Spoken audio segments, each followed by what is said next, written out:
कैसी है बेटा? अच्छी है। जो जोर दी होगी तो जो एक्टिविटीज हो रही इसमें मजा आ रहा है? Yes ma'am. कितना का? बहुत तो आज जो अपने एक्टिविटीज कर रहे हैं वो अपने चित्र पढ़ना है।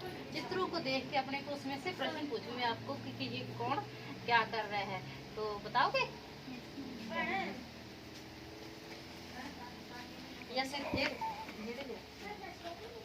ये देखो कौन सा चित्र है? इधर क्या हो रहा है? हाँ, खाना इधर बन रहा है, सब्जियां, दाल है ना, सूप। तो यहाँ पे औरतें क्या कर रही है? चपाती बना रही है। यहाँ पे औरतें क्या कर रही है?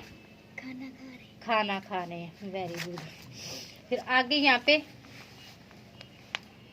पे कोई समारोह है, प्रोग्राम है ना। मैरिज में जाते हैं ना, जैसे मैरिज पैलेस में अपने जाते हैं ना, वहाँ पे बहुत सारे लोग इकट्ठे होते हैं, खाना खाते हैं ना। तो ये वाला वो समारोह है। और इधर औरतें क्या कर रही है? ये खाना खा रही है। खाना खा रही है? खाना डाल रही है।